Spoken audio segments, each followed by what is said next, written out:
Hello and welcome to Close Flow. Wednesday, 25th of April every year is World Malaria Day. A day set aside the world over to commemorate global efforts to control malaria. Today on the show, we will be beaming our searchlight on malaria, a big health issue that affects us not only as a people, but as a nation. How can we curb the scourge? What are the preventive measures to take to eliminate malaria? Is malaria even something we can eliminate in our nation? These and more we will find out on the show today. Our guest is Dr. Tokunbo Babajide. It's great to have you on Close Flow. Thank you. Thank you for coming. Yeah, thank you. Dr. Tokunbo Babajide, our guest, is an occupational health physician and a corporate health and wellness consultant. She is an accomplished lifestyle consultant with over 15 years practice as a physician. That's great. And you look so young, and behold, you have 15 years already. Thank you. Now we're here to discuss malaria. This is one big issue that, like I said, that affects us not only as a people but as a nation. I read somewhere on the social media that over 3.3 billion people in about 106 countries suffer malaria yearly. At risk of malaria. This is really, really, really scary. Is this true? Yeah, this is true. These figures are alarming, and that's one of the things that has made Nigeria a priority in terms of the forefront, and put malaria in the forefront of campaign against disease that can be eradicated. And what makes these people, what gives us these alarming numbers? Those that are living in malaria endemic areas. Okay. Because what it means is you have mosquitoes in these places that can bite. And how do we get malaria? Simply getting a malaria bite by a mosquito that is infected means that the parasite, when parasite gets into you, that parasite goes somewhere in your body called the liver, and it multiplies. And then it's released into the bloodstream, it multiplies again. And then you have several of them in your bloodstream. And then while you have it as in your bloodstream, mosquito bites you, or any mosquito bites you that is not even infected, and then carries that malaria parasite and transmits it to other people. So this is what makes malaria a deadly disease. It is a deadly disease. And it just goes round and round. And the cycle goes round and round like that. And then it bites another person who doesn't have malaria, introduces malaria parasite, and then it goes on and on. And then imagine all the people living in a household, whether in poor households where you have maybe dozens of people living, or even maybe a family in an urban area where you have about 5 people. One mosquito bites 5 people in one night, and then they all get malaria in one night. That's a lot of people. Probably that's why we are so, we're so prone to having malarias, because we are a closely knitted people, like a family, family that stays together. We're closely knitted, but not just Nigeria, which is what explains the figures you saw. So it's not just Nigeria, but it is countries that are living in countries in the tropics, subtropics, and then a lot of developing countries fall in this category, which puts us at great risk of having malaria. And in developed countries they don't have this problem. One, so a lot of them are temperate, and then two, a lot of them have been able to work on the control and eradication of malaria, which we'll talk about later on in the program. Now, the theme for the year is ready to beat malaria. I know that Nigeria as a country, we've done so much. We've had the rollback malaria, which is ongoing. There are mosquito-treated nets that some state governors are giving to people in their states. We have the residual spraying, insecticide spraying, whatever, to curb malaria. Is Nigeria really ready to beat malaria? I will say yes, but we can do a lot better. Now, of the figures in terms of the number of cases of malaria annually, which was last year was in 2010 it was 216. Last year it dropped to 210, and then we have 211 million cases. Nigeria is having about 50% of those cases. Wow. Nigeria and India tend to be rated highest in terms of the number of cases of malaria annually. And of course, in Africa, Nigeria is the highest. Now, are we ready to beat malaria? If we look at these figures, then we are not beating malaria the way we should beat malaria. I was really going to come to that, because it's really scary. You said we're doing well as a nation, and we have this high rates, and it's worrisome. It's worrisome because what the countries, a lot of countries have eradicated malaria, especially in recent times. Last year, Kazakhstan and Sri Lanka were declared malaria free. in 2016. So countries are making great progress on eradicating malaria. And what are they doing? Simple things. The prevention of malaria, the use of the residual spraying of the walls, indoor residual spraying with insecticide, use of insecticide treated nets, and then the simple things in terms of when you have symptoms of malaria,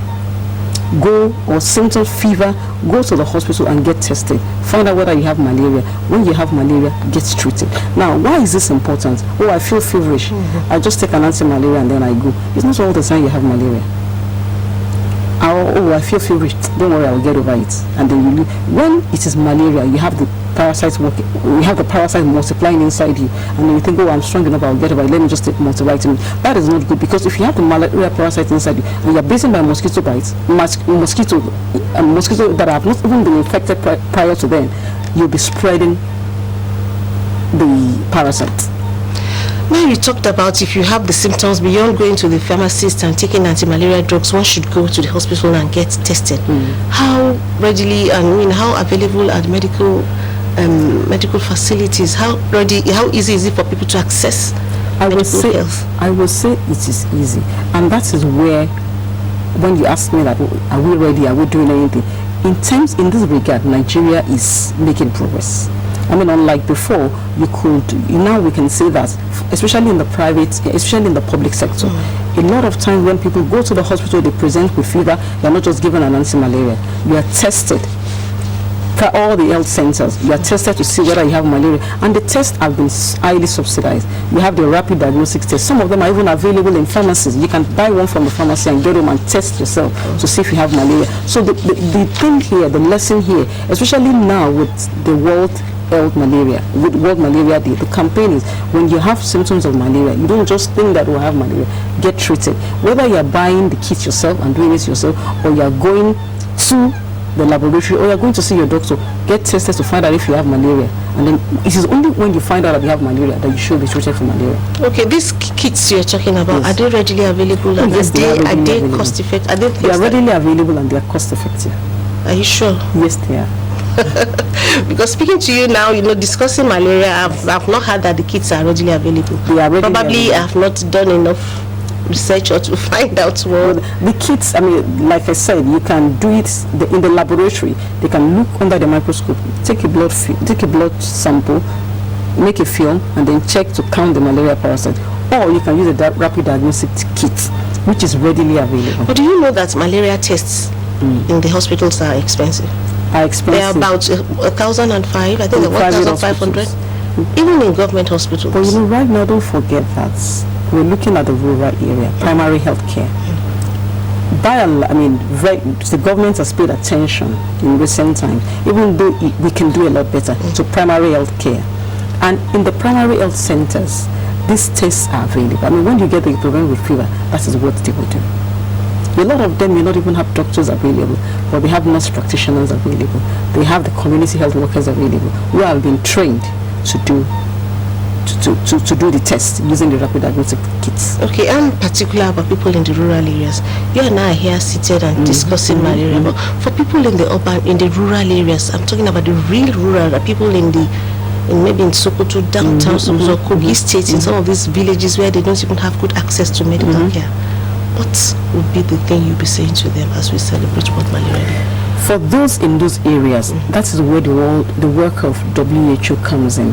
And that is where the governments, WHO has supported a lot of countries to a very large extent. I mean, last year in Borno State, there was a World Emergency Response, and Malaria Emergency Response, which Borno State benefited from. And the outcomes, even in the short term, have shown that it's been proven to be very effective, whereby the kits have been made available, the children and those in the community that have fever are tested, and then when they have malaria, they are treated.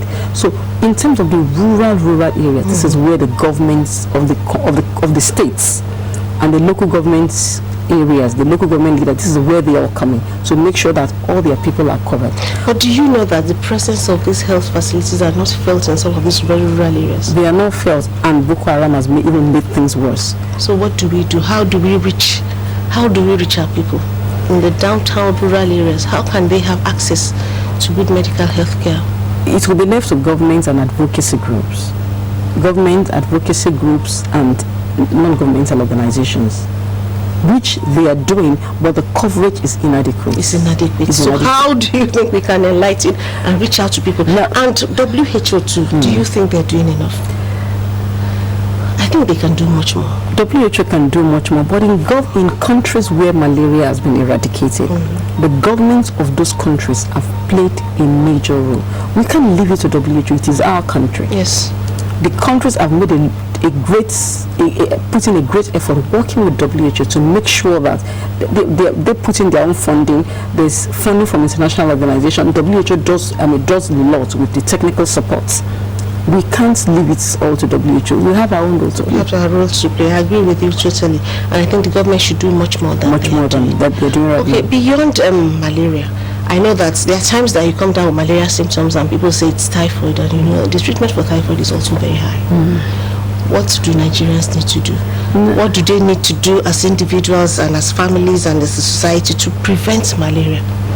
In terms of malaria and typhoid, this is not too much of a topic for today, but in a lot of private hospitals out there, once you present you have a fever, even if you have a chest infection, that you have a fever that is reaching the sky, once it's either you have a malaria or typhoid.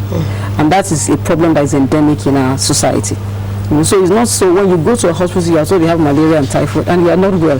I think you'll be better off going to a primary health center or even a general hospital, because a lot of times you find out that in the public hospitals, in the public health setting, you may have to wait a long time, but at the end of the day you are sure of what you are getting, because the expertise is there. And this is where our government needs to do a lot more, because right now some of the hospitals are on strike. Yes.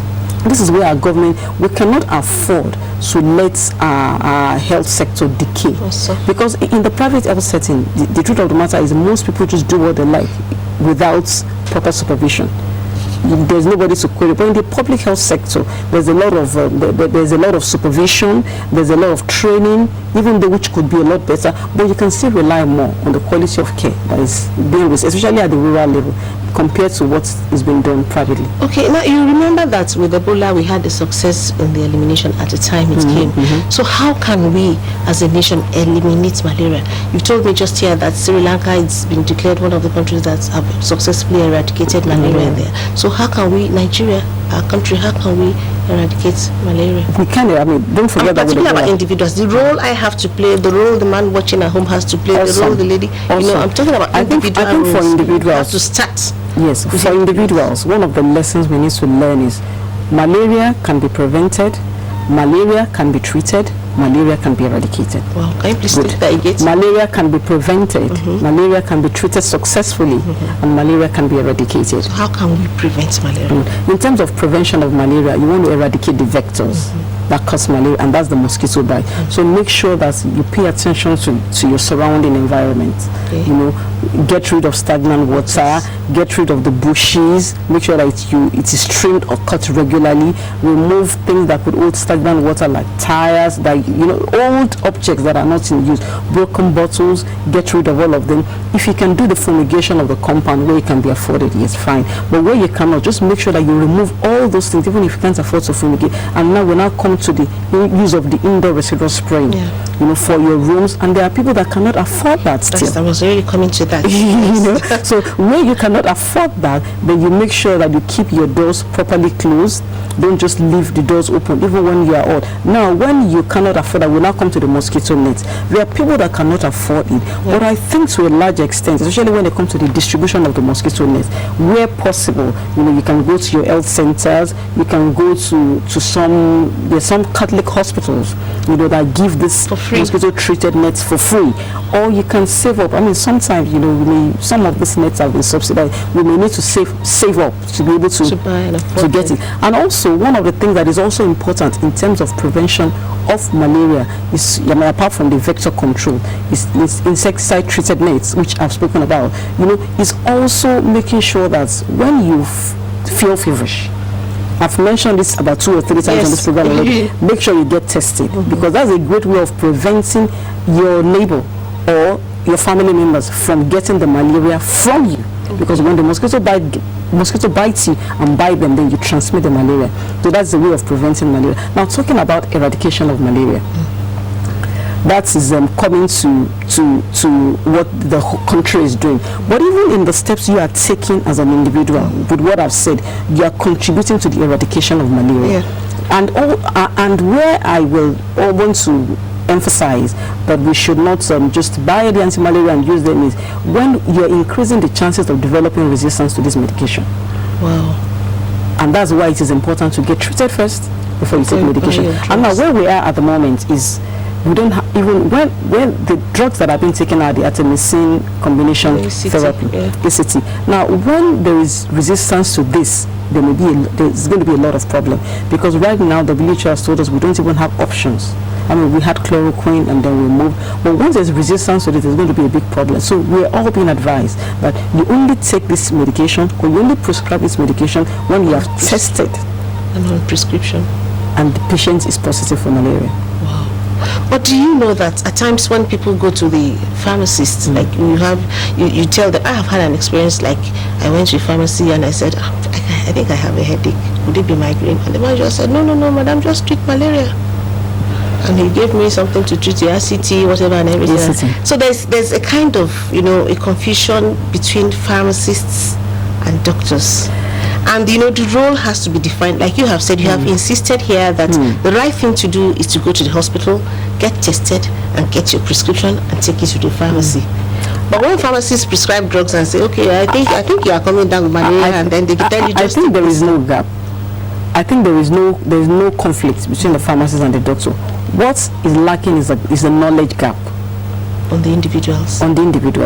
And this is where the countries need to do a lot more. The country needs to do a lot more in terms of campaign, and where the WHO can support us more. For instance, I mean, as the World Health Malaria Day, which is coming up on Wednesday, every radio station should be talking about it. Should highlight these things, so that everybody hears, so that even the doctor or the pharmacist that has been in his corner and does not know what is happening can be told by the patient. So the patient is aware that, oh, okay, this is what we heard on radio, that we should not take anti-malaria without getting tested. The gap, there's no conflict, but there's a knowledge gap. If there's so many hospitals that you just say you have symptoms of malaria, and they just say you come in with a very high fever, and they give you an injection, when that high fever could have been from maybe a viral or a bacterial infection of your throat or hair, without it being malaria. So it's the knowledge gap that we need to fill up. And once we can, that's a big part of the campaign, but that's a big part of the role in eradicating malaria. Yeah, I was going to ask you that as we celebrate World Malaria Day on Wednesday, how do you think, as a doctor, how do you think we should celebrate the day?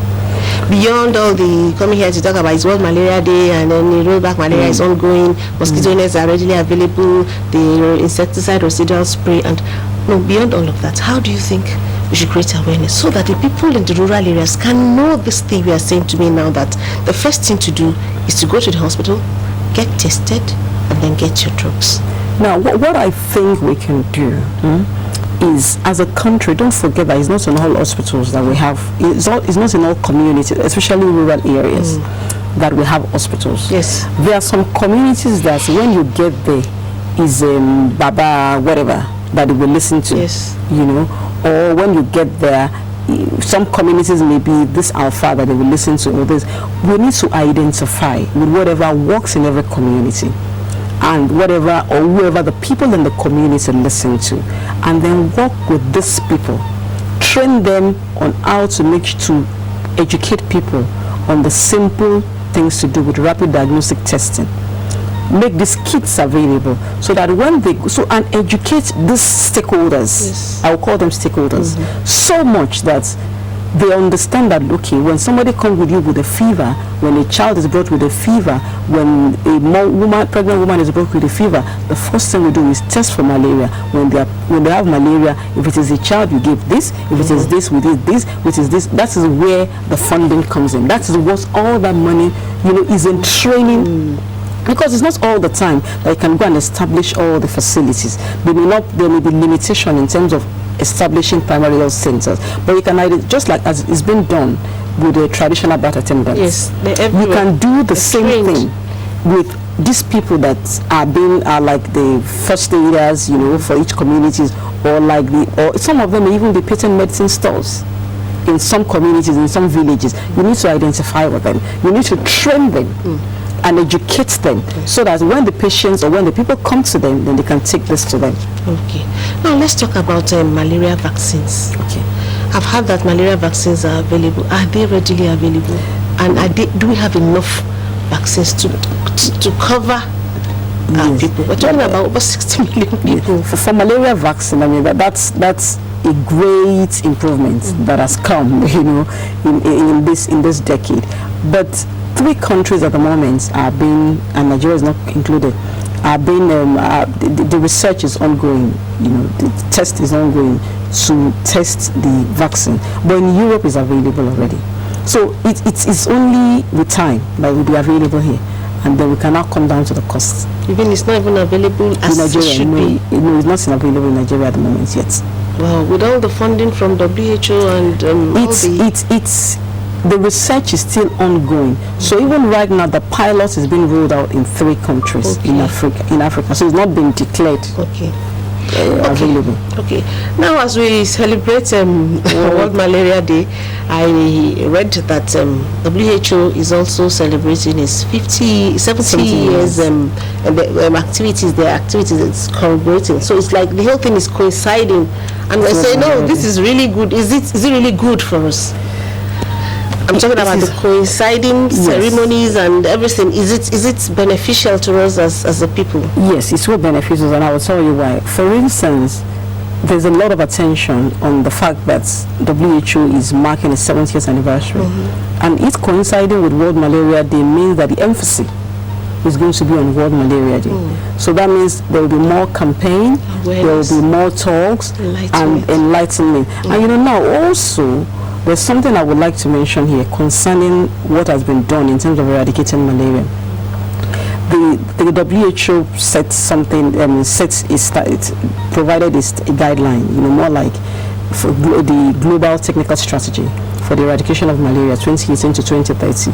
And with it, they set certain milestones that, okay, by 2020, by 2025, and by 2030, these are the figures and the numbers we should be having with malaria. But by 2025, certain countries should have eradicated it, and then by 2025, another progress, and by 2030, another milestone should have been achieved. And in terms of this, the work has been ongoing and progress has been made. But in the last 1 year, and that has also got WHO worried, the progress made have been stalled in the sense that, in 2010, there were 216 million cases. In 2016, there were 210, and then in 2016 there were 210 million cases, and then last year there were 211 million cases. Wow. So whatever progress has been made, suddenly in 1 year has been stalled. Decline, and then it's been stalled. For instance, in 2015 there were 46,000 deaths for malaria. While last year there were 445. So that means just decreased by 1,000. That's a lot. It's alarming as we speak. Exactly. It's alarming as we speak. But the reason for all these figures, for this reduction in progress is because the funding has reduced, the focus has shifted, So right now the campaign and the appeal from WHO is all the international organizations, the countries should also increase their funding and do more. And even domestic countries, individual countries should also do more in terms of what they are putting forward, in terms of the funds they are making available, in terms of technical support they are providing, or collaboration they are doing with WHO in the eradicate malaria. So much is happening now. We pray that we get intervention so that the number is drastically reduced. Exactly. So which is why I said it's not like the government is not doing anything, or it's not like WHO is not doing anything, but we need to do a lot more to reach those in the rural areas. Okay, now let's talk about anti-malaria drugs. There's so many. You see the various adverts, you see different promos. If you go to the pharmacy, you see all sorts of anti-malaria drugs. Are these drugs effective? You know why I'm asking? Because oftentimes also we see NAFDAC saying some of these anti-malaria drugs are fake drugs, and most of the time they're impounded and they are seized. We see them being burnt, and we're wondering, where are these drugs coming in from, and why are there so many drugs, so many right now? Yes, and they're all ACT. You see them, they say they all have ACT. Oh, it's the same component with this one. They have the same component with this. It's the same thing. It's the same thing, and people are kind of getting confused. The drugs are many. The drugs are many, and I think it's a good thing we have a regulatory body like NAFDAC to make sure there is check and balances and control. But whatever anti-malaria drug that you choose to buy, one, make sure it has a NAFDAC registration number on it, and make sure that you buy from a reputable pharmacy. I think we all need to learn that. Even the man on the street, you know, for instance, you want to eat your food, you have to make sure that you buy from where it doesn't have to be expensive. To be well prepared. You can see yourself, you know, and this is where the education will also be of importance, you know, of benefits also. Now, in terms of what anti-malaria we should use, we should make sure that you look at it at a missing-based combination. That's not everybody that can read. That's exactly where I was going to. That's for those that are educated and for people that can read. And get it back and say, okay, this has actimacin and this is ACT.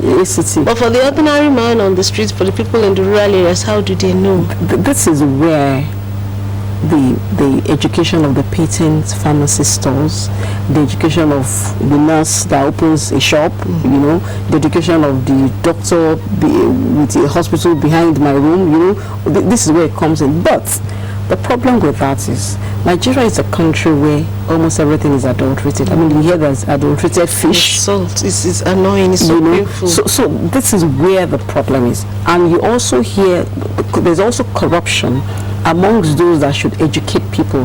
So a lot of the fund is, and I think that's why we actually have the high incidence, we have the high mortality, and we have the high incidence and high occurrence, because the funds that have been earmarked have been diverted. So in fairness, it's not that the government is not doing anything, but the funds have been diverted even from where it has been disbursed. So at the end of the day, by the time it is getting down to where it should be used, practically it is nothing. And then we start having a vicious circle, and we're going round and round. So corruption, if you look at it, I think corruption is also one of the things which is deeply embedded in the nation. It's one of the things that has also affected the progress made with malaria. Okay, the program is Close Flow. If you're just joining us, there's a number to call on the screen so you too can participate. What to do is just send in your messages, and I'll give everything here to Dr. Tokunbo Babajide, and she'll tackle them. We're talking about malaria as we celebrate World Malaria Day on Wednesday, 25th April 2018. Now we've talked about prevention, we've talked about causes, we've talked about what to do as individuals. You know, I've had also that you don't take malaria with, it may sound like a layman's question, but these are things that we encounter, and I'm sure you encounter them too as a doctor. People say you don't take malaria drugs with vitamin C. I've seen that post over and over. Is this true? Yes, it is. So what you see, if you're taking your vitamin C for whatever reason, you have a deficiency or because you have a cold, for the 3 days that you are taking the anti-malaria, just hold on. When you complete it, then you can go back to your vitamin C. Oh, really? Yes. So how about taking malaria drugs with minerals and tea? They say the best thing to do is to take it with water. Take it clean with water. Any medication you're taking, the best thing you do is you take it with water. Take it with water. Thank you, Doctor. Not with alcohol, not with herbs. Water, pure water. Okay, the show is Close Flow, like I told you. For now, we will take a break and we will return shortly. Please don't go away. When we came up with the team, say Operation Zero Tolerance, we were saying zero tolerance to deaths on our roads. We were saying having zero crashes, yes, on our roads. We love to see you in Dashiki or Dandogo or Agada. The youth still have a very big chance of making a very big difference. That's why I started a lot of projects. We have not been able to distinguish traditional medicine from traditional religion. Every edition is an arresting conversation with distinguished Nigerians from various strata of the society, bearing their minds on how we can realize the Nigeria of our dreams.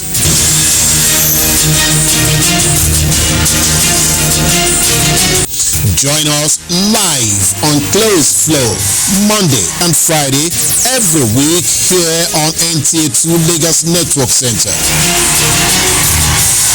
Close Flow. The conversation is about... Okay, welcome back to the show, and I have questions in already. Dr. Tokunbo Babajide, viewers are really watching, and they've sent in their questions. I have like 6 or 7 questions here. The first one is from Nancy, and Nancy sent this from Okokomaiku. Nancy said, Doctor, it's good to see you on Close Flow. Malaria has come a long way, but how come it can't get a final cure? That's Nancy from Okokomaiku. Okay. Well, in terms of how come it can't get a final cure, we are on the path to eradicating malaria. I mean, based on what we have said. And Nancy, you and I have a role to play if we want to get a final cure, eradication, to make sure when you get that fever, get tested before you take anything, and then do the simple things in terms of prevention. Your insecticide mosquito nets. If you don't have if you can't do the indoor residual spraying, you spray your room and get your environment clean such that you avoid vector control. And one thing which I forgot to mention also, malaria bites actually, which is important for everybody to know, between 9 p.m. and 5 a.m. So if you have to go out, you can actually use, or if you are going to be around, you can also use insect repellents to prevent yourself from being bitten. That's a good one. But insect repellents are not... They are not cheap as well. They are not cheap as well. But you can make an effort. You can make an effort to save yourself from coming down with malaria and going through all the pain and discomfort malaria brings with it. All right, this one is from Abdusalami from Ikoyi. Abdusalami says, can HIV be transmitted through mosquito? Mosquito, that's a good question, but it's been proven over time, and the answer is no. Really? No. Mosquito does not transmit HIV. Okay, Absalami, I'm sure you've heard that. Mosquitoes don't transmit HIV. Now, Bright from Mugudu says, what is Nigeria Medical Research doing? Can't they develop a vaccine that can be used to eradicate malaria once and for all? That's Bright from Mugudu. Bright, thank you for that question. In terms of the research in Nigeria, research is going on worldwide anyway, and like I said, the pilot is being done in 3 countries in Africa.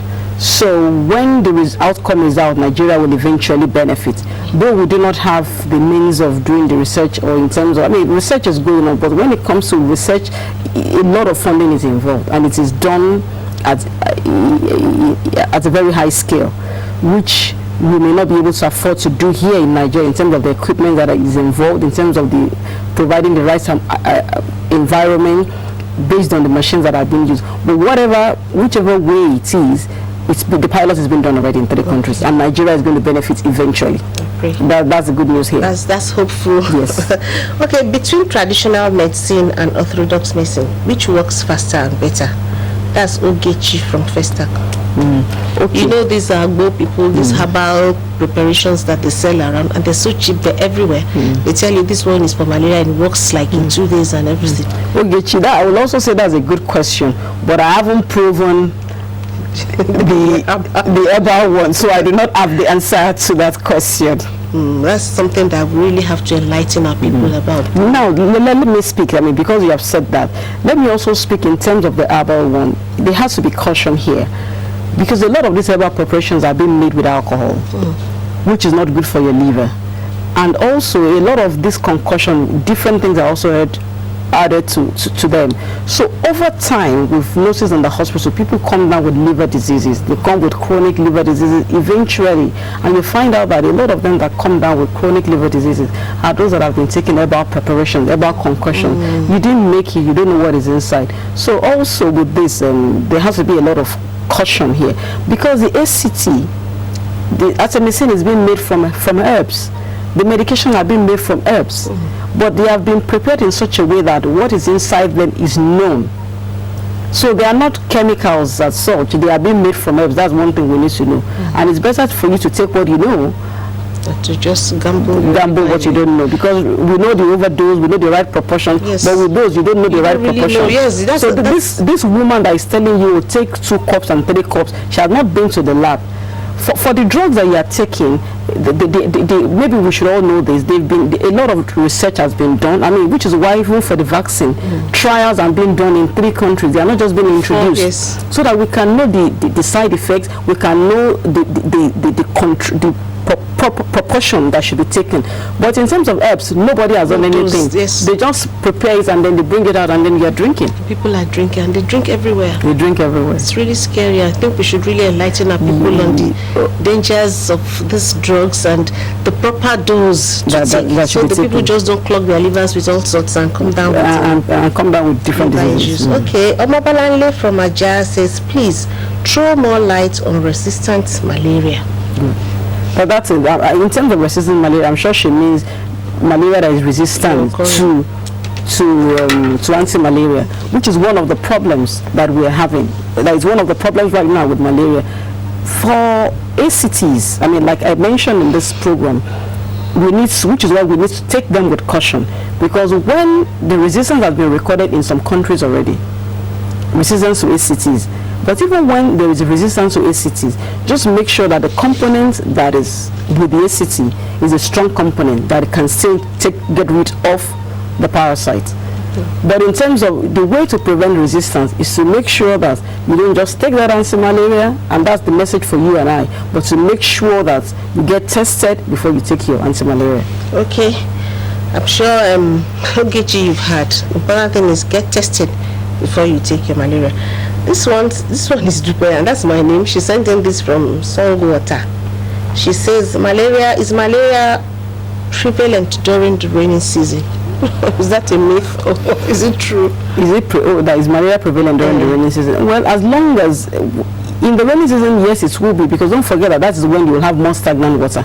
Even when you have made every effort to remove broken bottles, to get rid of substances that can host stagnant water, you may not be able to prevent that puddle from forming behind your window or around your window as much as possible, or especially in Lagos State or in the other states where the drainage is not properly cleared. So you may not be able to prevent the stagnant water in the drainage. So malaria will definitely be more, because then you would have more stagnant water. And then you have breeding places. Breeding places for the malaria, for the mosquitoes. Okay. Now Gilbert from Okota sent in this message, and he said, how often should one treat malaria? You treat malaria as often as you have it. Wow. So when it's not something that you would have like every day, because even when you get bitten by a mosquito that is infected, the parasite will go in your body and it will take between 10 to 4 weeks. The incubation period is an average of 2 weeks, 10 days to 4 weeks for it to manifest. So if you come down with malaria after getting a bite, you get tested, if positive, you get treated. If you repeat it maybe within a few days, if you have symptoms, if it's shown that it didn't clear properly, you go back to your doctor, they will give you another class of ACT. Wow. So to make sure. So you get, as often as you have malaria, you get tested. And as often as you have malaria, you get treated. But after the investigation. After the investigation, and it shows that you have malaria. All right. Somebody, Dofia from Maryland says, can't we go back to using chloroquine and all the bitter drugs that were used in the past? Yes. I remember chloroquine too, very bitter when I was young. People react to it too. Exactly, but chloroquine, because of resistance, has been taken out. So it's WHO now. We have now, based on research, we have come to, that's what has brought us to ACTs, which is now is now the WHO guideline for treating malaria worldwide. Okay. So that's why we can't go back to chloroquine. Okay. Dofia, I'm sure you've heard that from Dr. Tokunbo. All right, this one is from Naomi from Songo again. Naomi says, what can be done to prevent mother-to-child transmission of malaria? In a lot of settings where antenatal has been done, that's why when you go for antenatal, mothers are given, there's the intermittent prevention of malaria in pregnancy. You have given certain medication to take at different times in pregnancy to make sure that you don't have malaria in pregnancy, and so that you don't transmit it to the baby. So the answer to that question is, make sure you go for your antenatal care regularly. Even in the health facilities, the education is that you'll be enlightened, you'll be educated, you'll be told when to take your anti-malaria. That is the one for prophylaxis, that's prevention of malaria. Okay. And then you take that before you have the baby. Okay. Now this one is from Rolly. Rolly sent in this from Ijesha. There are a lot of fake and expired malaria drugs, despite texts and sent to confirm originality. How can we reduce this? We talked about fake drugs earlier. Probably you just came in. Yeah, fake drugs, you will have to do with, I mean, like you said, it's good we have the regulatory body, which is NAFDAC. So we can only hope, and we can only hope that it will be more empowered. They have been empowered as it is, and they have not relented in their efforts. But it's sickening when you find that, when you see the amount of drugs that are being seized, impounded, and then the following week you see it again. It's alarming. So NAFDAC will continue to do what it's doing. They're doing very well. They will continue to do what they're doing to protect us. NAFDAC. Okay. Probably there's hope for us with NAFDAC. We believe that they can help in the areas of and one more thing, and where you also know as an individual, where we know as an individual, where we know people that import or that deal in these fake drugs, let the authorities know. Because when you are doing that, you are saving thousands and millions of lives out there that would have been affected. That's true. Now, Tega from Masha says, what is Nigeria Medical Association doing to get rid of quack medical practitioners? And there are lots of them. There are a lot of them. There are a lot of them. There are a lot of them. Now, the NMA is, when the NMA is aware, the NMA also notifies the authorities, about the quack doctors. But I think in terms of the quack doctors, the citizens also need to, the people that know, citizens need to make the reports more. And the NMA will, of course, increase the surveillance in order to fish out such quacks. Okay. Now I'm particular about children, malaria in children. We see children dying. We hear cases of children dying of malaria, and I want you to address mothers who play a vital role in the upbringing of these children. At times you see children are ill with malaria, and their mothers just manage and send them to school, and they are at the mercy of the teachers and the nannies in school, and it's really scary. Yeah. So I want you to address mothers particularly, because they are the ones that are really with children. And I won't just say working moms, because even for the woman that does not go to the office, the one that goes to sell, she's still a working mom. Yes. You know what I mean? Yeah, I and because of the role she plays in the economics of the family, going to the market is very important. But when your child is ill, first let mothers know this. The way malaria works is when an infected mosquito bites you, one single malaria parasite enters your body, goes to the liver, multiplies. Then that particular one re-enters the bloodstream, and then it infects the red cells, attaches itself to the red cells, goes inside the red cells, which are very important, and then multiplies inside each red cell into thousands, and then the red cell bursts, releasing more. And that's where the problem with children comes. When it releases more, so you can imagine their red cells being busted, so it makes them come down with anemia. That's why a lot of times by the time these children present in the hospital, they're already very lean. They are already very, they are pale because they've lost a lot of blood to the malaria parasites, and a lot of times you find that they don't make it. A lot of times they don't make it. So when your child is presenting with a fever, don't just go to the chemist. Take the child to a health center. At least at the health center, you are sure that you can do basic tests, malaria, and do something we call the full blood count, which will show whether the child has a bacterial infection or not. So it's very important for mothers, no matter how busy you are, find that time. Once the child is beginning to feel feverish and all that, take the child to a health center to get the child properly treated, tested and treated. So you can, no matter how busy you are, because whatever it is that you are doing it to put food on the table. You don't want to put food on the table and then lose the child. This message would also pass for fathers, because they are also head of the family. So it's not like we're addressing mothers. It's something that both parents should key into and ensure that malaria is not a child's play. It's not something that you can just go over there and take Panadol and take. Especially with children. even with adults. I've seen old people present with malaria and they're really, really very terrifying cases. I begin to wonder, is it truly malaria? And we have an attitude like, malaria, she'll get over it, it's malaria. And then now you're telling us the importance of, one, getting tested, two, taking your drugs and making sure that they are prescribed by a medical doctor. Now, I want to talk about... But I haven't spoken about being prescribed by a medical doctor. Don't forget that one of the things I said earlier, we don't even have the capacity. Not everybody can see a doctor. Yes. But even where you don't have a doctor, that is the role of the government, to educate every people, to educate the patent medicine store, so that they can, when they do, or whoever it is that is like the practitioner in that community, so that when they have tested the person, they can prescribe the right anti-malaria, the right ACT for the individual to take. Okay, at times when we hear of estimates, but if 45,000 people are presenting with malaria and 2,000 people are dying. Are these data, are they correct, and how do we get this data? The data are correct. A lot of the data come from the private hospital. From the public hospitals. Okay. Not so much, because even the private hospital, the man that is doing the wrong thing, the man that is a quack doctor will not even show his face anyway. That's true. Not to imagine you getting the data from me. But in terms of the public, data is coming from the public hospitals, and in terms of data, Nigeria can do better.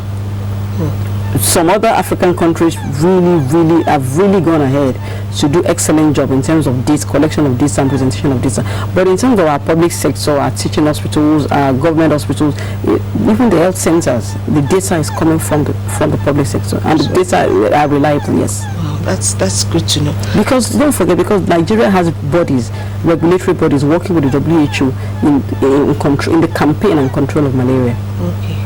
Now, I really must ask you this. Malaria treatment in public hospitals, are they free? In public hospitals, tertiary, which is the teaching hospitals, the general hospitals, you pay.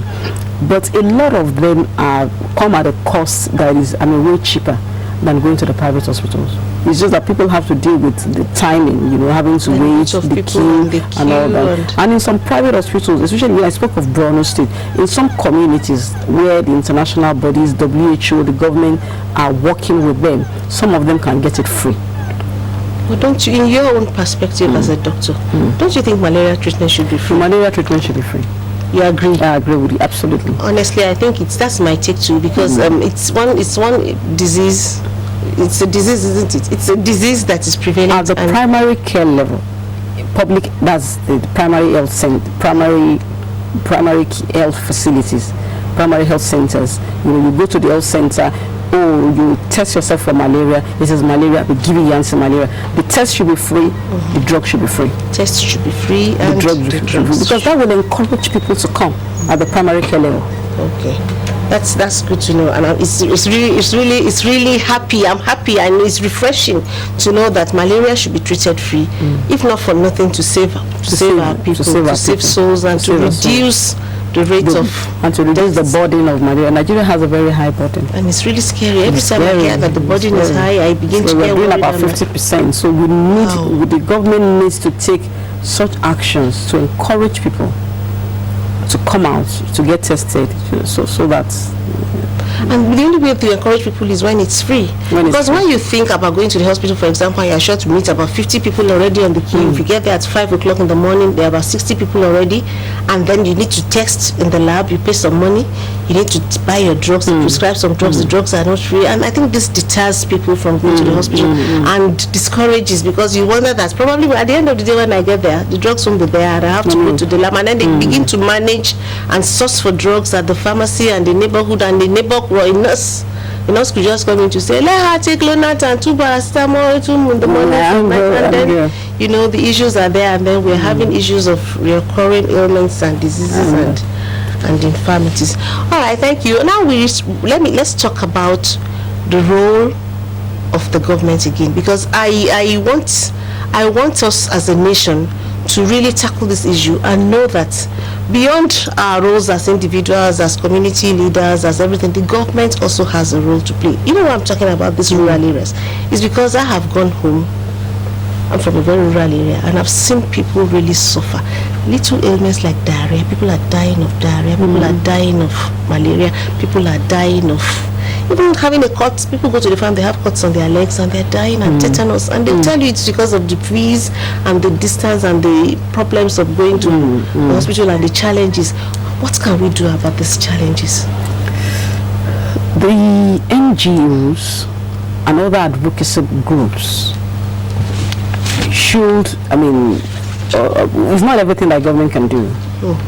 You and I know that whatever it is that the government votes for health cannot even sustain what we have currently. Not to now talk of building new facilities. But working with the government and working with stakeholders in rural areas where these facilities are not available, more can be done. And more should be done in providing facilities. If, for instance, at a particular village, you have to travel like 30 kilometers to get to a health center, with time, it can be reduced to maybe 20 kilometers, maybe 10 kilometers. And churches are stakeholders as well. Yeah, churches and mosques are stakeholders as well. Some of them can adopt communities, can say, okay, in this community, and some are doing that. We are building them these facilities. But beyond just building hospitals, which, put this there, even things as simple as health centers, and what we have spoken about today, can be done for a lot of communities. So that they don't need, instead of, for instance, deciding that, okay, we're going to build this facility for them at Ibadan, maybe by a church, or by a mosque. You can decide that, okay, for communities in Ogbomoso, we'll bring that don't have any health facilities within a radius of 30 kilometers. Let's provide them with 10 health centers or 20 health centers or 5 health centers, and free mosquito nets. Those are things that can be done. Yes. This will further help us as a people. Yes. All right.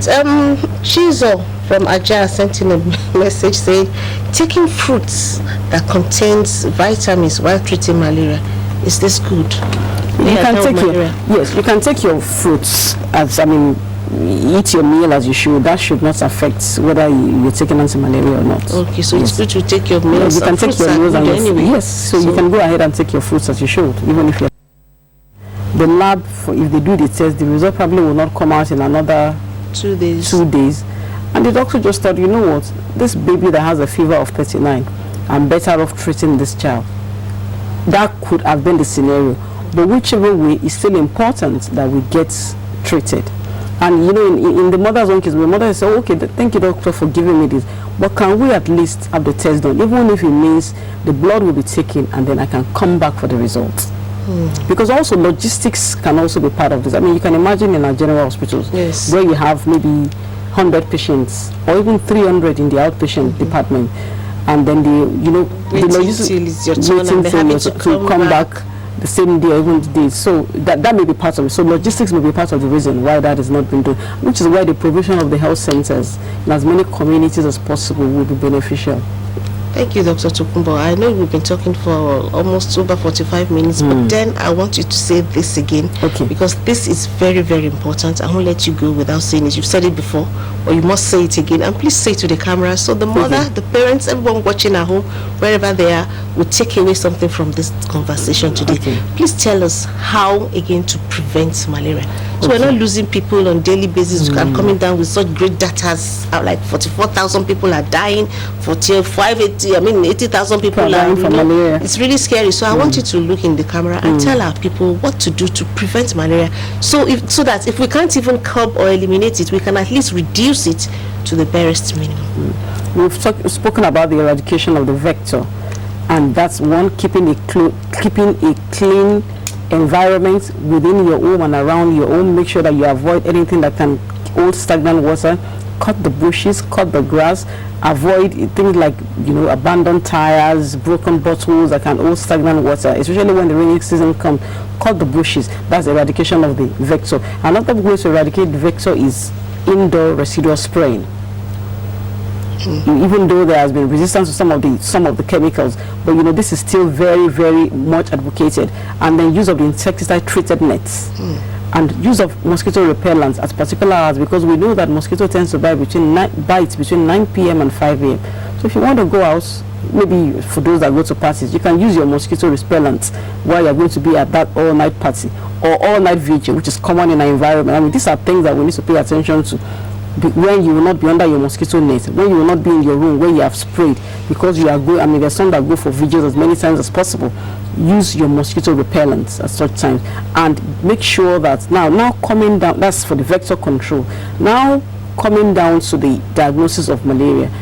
The diagnosis, if you diagnose malaria before treating it, it plays an important role in ensuring that we prevent the spread of malaria, or prevent the transmission of malaria, and also use the correct medication. ACT, that's artemisinin combination therapy, is what has now been resolved that we should all use by WHO. Thank you very much, Dr. Tokunbo Babajide. I'm sure our viewers have taken away so much from this conversation today, and you've heard from her. The first thing to do when you feel like you're having malaria, go to the hospital, get tested, make sure that you see a doctor and you are prescribed the right drugs and the right medications to take, and we're on our way to eradicating malaria, or at least eliminating malaria. Keep your environment safe, clean. Take away all stagnant waters. Make sure that the bushes around your home or around your offices are cut clean, and that way we'll be on our way to a healthier nation and a healthier people. Thank you very much again, Dr. Tokunbo Babajide. It's been really nice talking with you. As we celebrate World Malaria Day, I'm sure our people too will take cognizance of all that we have discussed and try to put it in practice, so we have a better nation, a better people, and a healthier people, a healthier nation. Okay, that's our show. Thank you very much for watching.